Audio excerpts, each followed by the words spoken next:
From Boca Raton, Florida, the home of Lynn University and site of the 2012 final presidential debate, this is Beyond the Brief. Trayvon Martin would have been 18 years old this week if he had not been murdered by George Zimmerman last year. This was a celebration of his life last week in Miami. His mother vowed to never forget what has happened. We're going to fight for our kids. We're going to fight for your kids. This is about all of us. It's not just about us. She was followed by the family preacher. We did not come today to grieve. We came to be recharged and to be re-energized, to understand that the struggle continues. This is truly a walk to remember, a walk honoring Trayvon Martin, who was shot and killed last February. Plenty of people chanting, "I am Trayvon Martin," came to celebrate the life of the young teen, amongst them actor Jamie Foxx. When I first saw this story, I couldn't get over it. I couldn't get over something like this happening to this kid. You know, I got kids myself, and anybody out there that's got kids, you know how much you love them and how much you hold them in preciousness. And when you see someone like Sabrina and Tracy to have their kid taken away from them, so frivolous and just seems so senseless. What Jamie Foxx had to say was reinforced by Lynn's students. The whole thing is mind-boggling, and it really breaks my heart to think that a whole life is lost without no justice, without anything. I believe that if the situation was different and he was white, Tom was white, I think it would have been different and he wouldn't have been shot. If this is how life is going to be, I'm not sure if I even want kids. This June, George Zimmerman will face trial for second-degree murder of Trayvon Martin. This is Danielle Bell for Beyond the Brief. 2,100 students representing 80 nations from all over the world are enrolled at Lynn University, adding to the importance of annual Multicultural Day celebrated on our beautiful campus. Students were draped in the traditional clothing of their countries, symbolizing the melting pot that is the United States, South Florida, and especially Lynn University. Students had the opportunity to carry nations' flags, showing their pride in their own background and the community, which they represent as one at Lynn. Come on, get involved. Come on. There's one right there, running away, right there.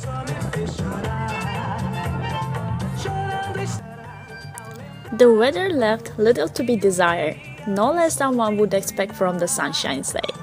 It was a perfect backdrop for such a celebration, which brought students, faculty, staff, and visitors alike together.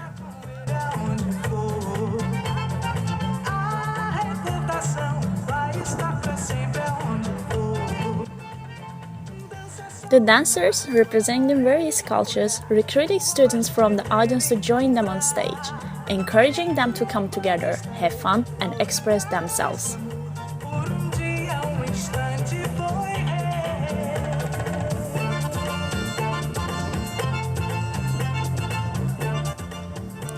The weather left little to be desired, no less than one would expect from the Sunshine's Day. It was a perfect backdrop for such a celebration, which brought students, faculty, staff, and visitors alike together.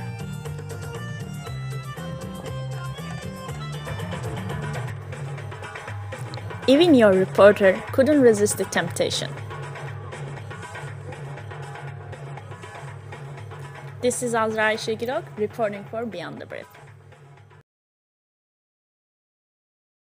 It's so easy to forget someone, yet I never forgot you. Isn't that funny? Lynn University's drama program, spring production called Some Girls, has been quite a hit in the Lynn University community. This play is about a guy who is about to get married, so he decides to travel around the country visiting a bunch of ex-girlfriends. I picked it because I wanted to give the kids an opportunity to stretch themselves by doing dramatic work. I also wanted a play that was very female-heavy because our program is very female-dominated. And I also wanted a play that was sectioned off or segmented the way this one is, where it's scene by scene with just the guy and then one girl. Adam did the casting, over in the library, so I went there, we did the casting. He gave us the play, I started reading it, trying to understand what was going on in the plot. And then we did table work, all of the actors, trying to understand each scene, all the beats, what was each scene about, each moment, and then memorizing the lines, really important, and then just rehearsing, and then putting the play. The process of getting the play together was pretty intense. We had a lot of months to sit down and kind of figure out who our characters were and really get down to why they were saying the things that they were saying and the actions behind it. Because of the debate, we didn't have any workspace in the fall semester, so we just met not even every week for the first semester, and then it wasn't until this semester started just like a month ago that we started practicing every week and every day. Overall, it was a very smooth rehearsal process. The cast has been great. Luckily with the actors, it's been a breeze. I mean, it's been very stress-free. I think all our plays are the top plays, yeah. But I think that this one was definitely, for me personally as the director, it was very rewarding. What reaction were hoping to seek from the audience when they were watching the show? I guess I was just hoping that they would listen to it and stay with it, invest themselves in the story, and really delight in the good work that the actors did. I was hoping for the audience to just think that this was a real, honest performance and relate to it, because I think there's moments where every audience member can go like, I've been through that before.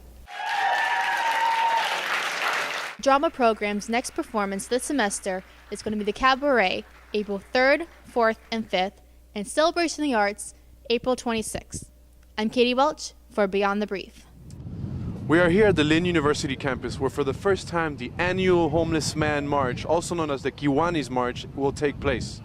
Behind me, as you can see, there are students from many Boca Raton institutes that are representing their own schools and are ready to give some of their Saturday morning time for what they believe is a right cause.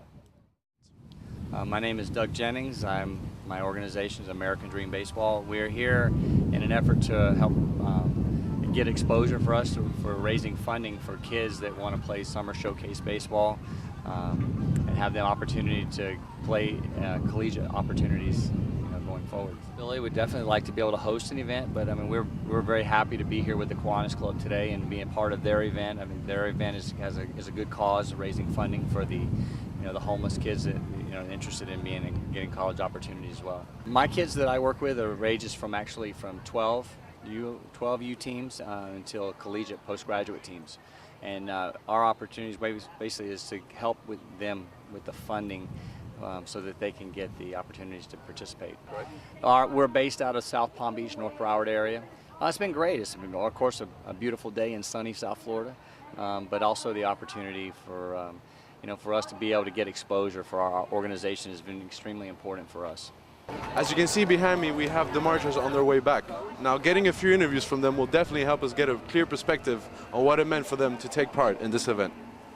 My name is Andrew Friedman. I'm doing the Kiwanis Walk for homeless kids, and I had a pretty fun time doing it. I'm in Key Club, just like most of the kids here, which is what the shirt is. It's got a little key on the back. And we're all just doing this for 2.5 hours community service and just to help out. I've done the walk for Kiwanis before, but I've never done it here. For a high school kid, you might as well be active in your community. I'm volunteering with the Kiwanis Walk, and I'm here to help out, give out water, and support those that are walking. I learned a lot about Kiwanis and what they do and what they do for children in low-income families, and I think what they're doing is really good, and I hope that Lynn does more events with them in the future. I'm hoping that Nights in the Community gets in touch with them and tries to do more of their events. It was really fun, and it was great to see the campus and do something great for Kiwanis. We do a lot of walks, and we want to work with Kiwanis a lot since Key Club is part of Kiwanis, like the Kiwanis family. A lot of our schools, we're all in Boca. Lynn University is so close to us. It's just great to be able to see it all, and it's just great. I think it was wonderful, given the fact that this was the very first time we ever did this. We know now what to do and how to improve it for more people to be involved in another year. I think this is a beautiful campus. I'm really impressed, and I think it's a feather in the cap of Lynn University to be able to do this. It's wonderful. The Kiwani March is an annual event that takes place every year in Boca Raton. Today, we have students, especially from Lynn University, taking part in this special event, which will, in the end, encourage and raise awareness on how students are able to help out their community. This is Fernando Arias, reporting for Beyond the Brief.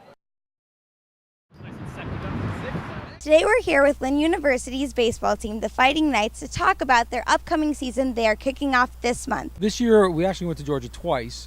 We opened up the season up in Valdosta, Georgia in a tournament up there and actually played pretty well. And then this past weekend we went up to Carrollton, Georgia, very cold actually, I might add, to play the University of West Georgia up there. And those are our two big trips. This year, usually we have at least one long trip. I like to do that just to prepare us for conference and get us ready to go for that tough conference road schedule that we have. The standing in both tournaments at Georgia, I felt like the first one we took 2 out of 3, won 2 out of 3 games. This past one that we were just where we lost 2 out of 3, but it was just a big learning experience to come out of and move forward from there. I'm looking more forward to having a winning season and seeing what happens in conference and see how far we get in the tournament. I want to get to the next level, so I take every game. I don't take it for granted. I take it like it's my last game.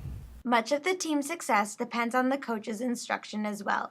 The players and staff have nothing but good things to say about Coach Garbelosa. Coach Garbelosa is a great coach. He works well with the guys. I think he has a great understanding of the game itself, and he's able to relate it to the players very well and get across his message of how he wants it played. And he's got a winning success, winning a national championship in 2009. So he knows what he's doing out there, and I think he has a lot of respect from the guys too. He's a good guy. I mean, when we come to play, we play for him, and he expects a lot out of us, and we go 100% for him. As a coach, you want to try and get the most out of every guy, not only on the baseball field, but hopefully if they come through here and they become better citizens or better people as well, I feel that I've accomplished my goals at least.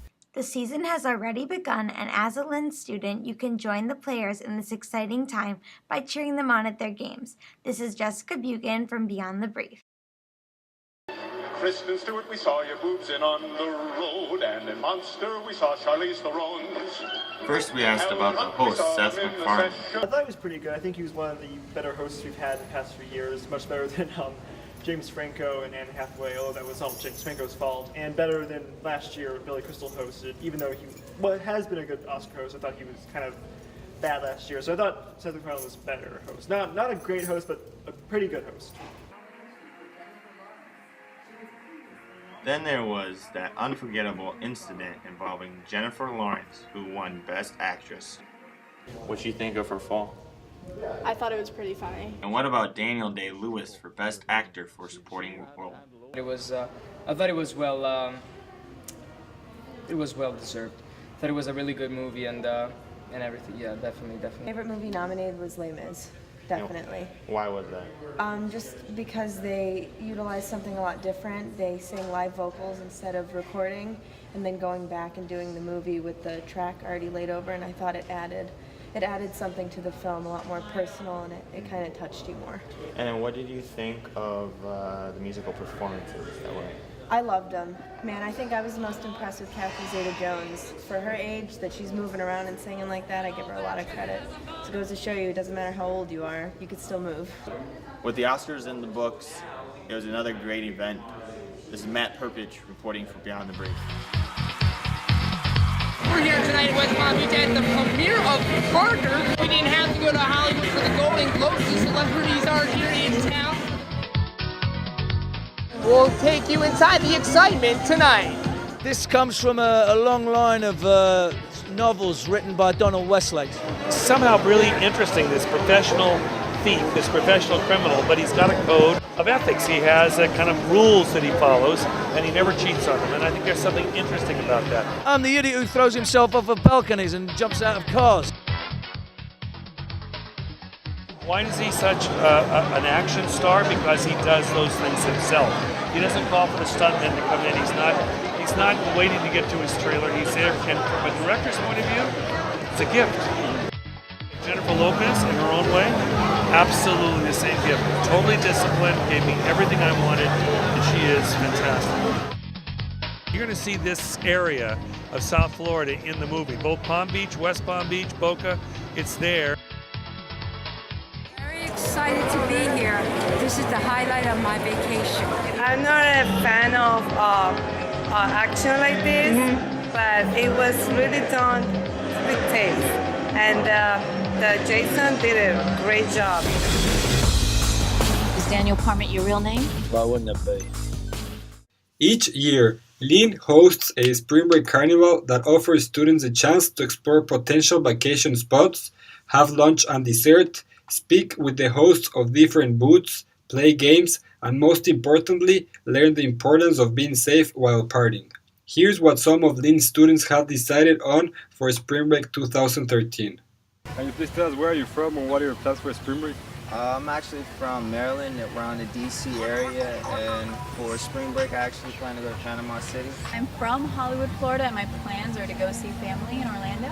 I'm from Detroit, Michigan, and my plans for Spring Break is just relaxing, taking advantage of the time off. From Rhode Island, and I wish I was going to Hawaii, but unfortunately we have baseball practice, so mahalo. I'm from Guayaquil, Ecuador, and my plans for spring break are going to Cancun with my friends. I'm from New Jersey, and I plan on going to Vegas for spring break. I'm from DC, and I plan on going to the Keys for the first half of spring break and then going to Jersey for the second half. From laying low to traveling internationally, there are many different approaches to enjoy time off of class. It is no doubt that after attending the carnival that students will have a fun break while being safe at the same time.